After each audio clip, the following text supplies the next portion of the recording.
ಕಾಂಗ್ರೆಸ್ ಪಾಳ್ಯದಲ್ಲಿ ಅಸಮಾಧಾನದ ವಾಸನೆ ಬೀಸ್ತಾ ಇದೆ. ಪರ ವಿರೋಧ ಆಡಳಿತ ಪಕ್ಷಕ್ಕೆ ಭಾರಿ ಮುಜುಗರ ತಂದೊಡ್ತಾ ಇರುವಂತದ್ದು ಈ ವಿಚಾರ. ಸಾಲು ಸಾಲು ಹೇಳಿಕೆ ಬೆನ್ನಲ್ಲೇ ರೆಬಲ್ ನಾಯಕ ಇದೀಗ ಯೂ ಟರ್ನ್ ತೆಗೆದುಕೊಂಡಿದ್ದಾರೆ.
ಪ್ರಶ್ನೆ ಇದೀಗ ಉದ್ಭವವಾಗಿರುವಂತದ್ದು.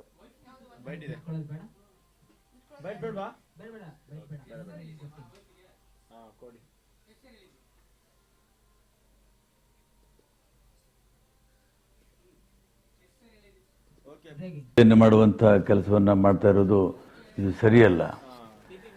ನಾನು ಇವತ್ತು KR ಪೇಟೆಯಲ್ಲಿ ಯಾರೋ ನನ್ನ ಆತ್ಮೀಯ ಸ್ನೇಹಿತರಿಗೆ ಮಾತನಾಡುವಾಗ ಸಿದ್ದರಾಮಯ್ಯ ವಿಷಯ ಪ್ರಸ್ತಾಪ ಆದಾಗ ನಾನು ಕೆಲವು ಅವ್ರ ಬಗ್ಗೆ ಮಾತಾಡಿದ್ದೇನೆ. ಅವ್ರು ಲಕ್ಕಿ ಲಾಟ್ರಿ ಇತ್ತು CM ಮಾಡಿದ್ರು ಅಂತ ಹೇಳಿದೆ. ನಾನು ಸೋನಿಯಾ ಗಾಂಧಿಯನ್ನು ಭೇಟಿ ಮಾಡಿಸಿದ್ದೇನೆ ಅಂತ ಹೇಳೋದು ಸಂಪೂರ್ಣ ತಪ್ಪು. ಸೋನಿಯಾ ಗಾಂಧಿ ಭೇಟಿ ಮಾಡುವಾಗ ನಮ್ಮ ಜೊತೆಗೆ ಹೋಗಿದ್ದೆ.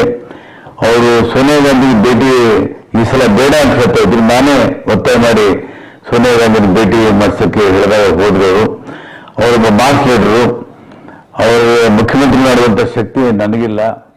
ಅವರು ಮತ್ತು ನನ್ನ ಆತ್ಮೀಯ ಸಂಬಂಧವನ್ನು ಹಾಳು ಮಾಡೋದಕ್ಕೆ ಕೆಲವರು ಉದ್ದೇಶಪೂರ್ವಕವಾಗಿ ಪ್ರಯತ್ನ ಮಾಡ್ತಾ ಇದ್ದಾರೆ. ಏನು 9 ಜನ ಶಾಸಕರು ನಾವು JDS ಬಿಟ್ಟು ಅವರ ನಾಯಕತ್ವದಲ್ಲಿ ಕಾಂಗ್ರೆಸ್ ಸೇರಿದ್ದೀವಿ. ಕಾಂಗ್ರೆಸ್ ಕೂಡ ಅವರ ಜನಬೆಂಬಲವನ್ನು ನೋಡಿ ಅವರನ್ನು ಮುಖ್ಯಮಂತ್ರಿ ಮಾಡಿತು, ಹೊರತಾಗಿ ನಾವು ಹೇಳೋದ್ರಿಂದ ಮಾಡಿಲ್ಲ. ಇದು ಸಿದ್ದರಾಮಯ್ಯನವರು ನಮ್ಮ ಸಂಬಂಧ ಹಾಳು ಮಾಡೋದಕ್ಕೆ ಮಾಡ್ತಾ ಇರೋದು ಸರಿಯಲ್ಲ ಅಂತ ನಾನು ಹೇಳ್ತಾ ಇದ್ದೀನಿ. ಎಲೆಕ್ಟ್ರಾನಿಕ್ ಮತ್ತು ಸೋಷಿಯಲ್ ಮೀಡಿಯಾದಲ್ಲಿ ನನ್ನ ಹೇಳಿಕೆಯನ್ನ ತಿರುಚಿ ನನ್ನ ತೇಜೋವಧೆಯನ್ನು ಮಾಡುವಂತಹ ಕೆಲಸವನ್ನ ಮಾಡ್ತಾ ಇರೋದು ಇದು ಸರಿಯಲ್ಲ. ನಾನು ಇವತ್ತು KR ಪೇಟೆಯಲ್ಲಿ ಯಾರೋ ನನ್ನ ಆತ್ಮೀಯ ಸ್ನೇಹಿತರಿಗೆ ಮಾತನಾಡುವಾಗ ಸಿದ್ದರಾಮಯ್ಯ ವಿಷಯ ಪ್ರಸ್ತಾಪ ಆದಾಗ ನಾನು ಕೆಲವು ಅವ್ರ ಬಗ್ಗೆ ಮಾತಾಡಿದ್ದೇನೆ. ಅವ್ರು ಲಕ್ಕಿ ಲಾಟ್ರಿ ಇತ್ತು CM ಮಾಡಿದ್ರು ಅಂತ ಹೇಳಿದೆ. ನಾನು ಸೋನಿಯಾ ಗಾಂಧಿಯನ್ನು ಭೇಟಿ ಮಾಡಿಸಿದ್ದೇನೆ ಅಂತ ಹೇಳೋದು ಸಂಪೂರ್ಣ ತಪ್ಪು. ಸೋನಿಯಾ ಗಾಂಧಿ ಭೇಟಿ ಮಾಡುವಾಗ ನಮ್ಮ ಜೊತೆಗೆ ಹೋಗಿದ್ದೆ. ಅವರು ಸೋನಿಯಾ ಗಾಂಧಿ ಭೇಟಿ ಈ ಸಲ ಬೇಡ ಅಂತ ಹೇಳ್ತಾ ಇದ್ರು. ನಾನೇ ಒತ್ತಾಯ ಮಾಡಿ ಸೋನಿಯಾ ಗಾಂಧಿನ ಭೇಟಿ ಮಾಡಿಸೋಕ್ಕೆ ಹೇಳಿದಾಗ ಹೋದ್ರು. ಅವರೊಬ್ಬ ಮಾಸ್ ಲೀಡರು. ಅವರು ಮುಖ್ಯಮಂತ್ರಿ ಮಾಡುವಂತ ಶಕ್ತಿ ನನಗಿಲ್ಲ. ಅವರು ಮತ್ತು ನನ್ನ ಆತ್ಮೀಯ ಸಂಬಂಧವನ್ನು ಹಾಳು ಮಾಡೋದಕ್ಕೆ ಕೆಲವರು ಉದ್ದೇಶಪೂರ್ವಕವಾಗಿ ಪ್ರಯತ್ನ ಮಾಡ್ತಾ ಇದ್ದಾರೆ. ಏನು 9 ಜನ ಶಾಸಕರು ನಾವು JDS ಬಿಟ್ಟು ಅವರ ನಾಯಕತ್ವದಲ್ಲಿ ಕಾಂಗ್ರೆಸ್ ಸೇರಿದ್ದೀವಿ. ಕಾಂಗ್ರೆಸ್ ಕೂಡ ಅವರ ಜನಬೆಂಬಲವನ್ನು ನೋಡಿ ಅವರನ್ನು ಮುಖ್ಯಮಂತ್ರಿ ಮಾಡಿತು, ಹೊರತಾಗಿ ನಾವು ಹೇಳೋದ್ರಿಂದ ಮಾಡಿಲ್ಲ. ಇದು ಸಿದ್ದರಾಮಯ್ಯನವರು ನಮ್ಮ ಸಂಬಂಧ ಹಾಳು ಮಾಡೋದಕ್ಕೆ ಮಾಡ್ತಾ ಇರೋದು ಸರಿಯಲ್ಲ ಅಂತ ನಾನು ಹೇಳ್ತಾ ಇದ್ದೀನಿ. ಎಲೆಕ್ಟ್ರಾನಿಕ್ ಮತ್ತು ಸೋಷಿಯಲ್ ಮೀಡಿಯಾದಲ್ಲಿ ನನ್ನ ಹೇಳಿಕೆಯನ್ನ ತಿರುಚಿ ನನ್ನ ತೇಜೋವಧೆಯನ್ನು ಮಾಡುವಂತಹ ಕೆಲಸವನ್ನ ಮಾಡ್ತಾ ಇರೋದು ಇದು ಸರಿಯಲ್ಲ. ನಾನು ಇವತ್ತು KR ಪೇಟೆಯಲ್ಲಿ ಯಾರೋ ನನ್ನ ಆತ್ಮೀಯ ಸ್ನೇಹಿತರಿಗೆ ಮಾತನಾಡುವಾಗ ಸಿದ್ದರಾಮಯ್ಯ ವಿಷಯ ಪ್ರಸ್ತಾಪ ಆದಾಗ ನಾನು ಕೆಲವು ಅವ್ರ ಬಗ್ಗೆ ಮಾತಾಡಿದ್ದೇನೆ. ಅವರು ಲಕ್ಕಿ ಲಾಟ್ರಿ ಇತ್ತು CM ಮಾಡಿದ್ರು ಅಂತ ಹೇಳಿದೆ.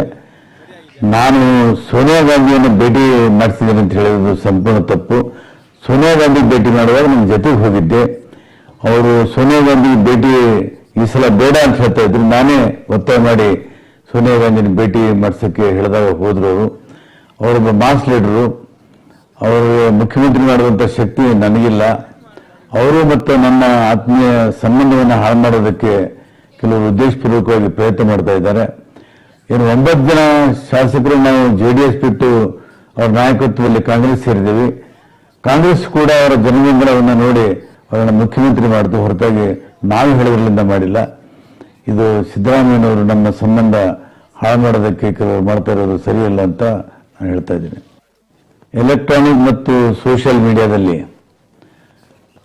ನನ್ನ ಹೇಳಿಕೆಯನ್ನು ತಿರುಚಿ ನನ್ನ ತೇಜೋವಧೆಯನ್ನು ಮಾಡುವಂಥ ಕೆಲಸವನ್ನು ಮಾಡ್ತಾ ಇರೋದು ಇದು ಸರಿಯಲ್ಲ.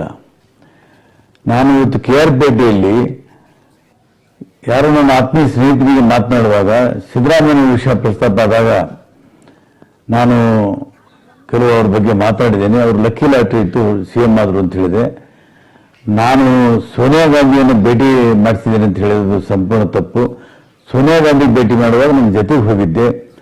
ಅವರು ಸೋನಿಯಾ ಗಾಂಧಿ ಭೇಟಿ ಈ ಸಲ ಬೇಡ ಅಂತ ಹೇಳ್ತಾ ಇದ್ರು. ನಾನೇ ಒತ್ತಾಯ ಮಾಡಿ ಸೋನಿಯಾ ಗಾಂಧಿನ ಭೇಟಿ ಮಾಡಿಸೋಕ್ಕೆ ಹೇಳಿದಾಗ ಹೋದ್ರು. ಅವರೊಬ್ಬ ಮಾಸ್ ಲೀಡರು, ಅವರು ಮುಖ್ಯಮಂತ್ರಿ ಮಾಡುವಂಥ ಶಕ್ತಿ ನನಗಿಲ್ಲ. ಅವರು ಮತ್ತು ನನ್ನ ಆತ್ಮೀಯ ಸಂಬಂಧವನ್ನು ಹಾಳು ಮಾಡೋದಕ್ಕೆ ಕೆಲವರು ಉದ್ದೇಶಪೂರ್ವಕವಾಗಿ ಪ್ರಯತ್ನ ಮಾಡ್ತಾ ಇದ್ದಾರೆ. ಏನು 9 ಜನ ಶಾಸಕರು ನಾವು JDS ಬಿಟ್ಟು ಅವರ ನಾಯಕತ್ವದಲ್ಲಿ ಕಾಂಗ್ರೆಸ್ ಸೇರಿದ್ದೀವಿ. ಕಾಂಗ್ರೆಸ್ ಕೂಡ ಅವರ ಜನಬೆಂಬಲವನ್ನು ನೋಡಿ ಅವರನ್ನು ಮುಖ್ಯಮಂತ್ರಿ ಮಾಡಿತು, ಹೊರತಾಗಿ ನಾವು ಹೇಳೋದ್ರಿಂದ ಮಾಡಿಲ್ಲ. ಇದು ಸಿದ್ದರಾಮಯ್ಯನವರು ನಮ್ಮ ಸಂಬಂಧ ಹಾಳು ಮಾಡೋದಕ್ಕೆ ಕೆಲವರು ಮಾಡ್ತಾ ಇರೋದು ಸರಿಯಲ್ಲ ಅಂತ ನಾನು ಹೇಳ್ತಾ ಇದ್ದೀನಿ. ಎಲೆಕ್ಟ್ರಾನಿಕ್ ಮತ್ತು ಸೋಷಿಯಲ್ ಮೀಡಿಯಾದಲ್ಲಿ ನನ್ನ ಹೇಳಿಕೆಯನ್ನು ತಿರುಚಿ ನನ್ನ ತೇಜೋವಧೆಯನ್ನು ಮಾಡುವಂಥ ಕೆಲಸವನ್ನು ಮಾಡ್ತಾ ಇರೋದು ಇದು ಸರಿಯಲ್ಲ. ನಾನು ಇವತ್ತು KR-ಪೇಟೆಯಲ್ಲಿ ಯಾರೋ ನನ್ನ ಆತ್ಮೀಯ ಸ್ನೇಹಿತರಿಗೆ ಮಾತನಾಡುವಾಗ ಸಿದ್ದರಾಮಯ್ಯ ವಿಷಯ ಪ್ರಸ್ತಾಪ ಆದಾಗ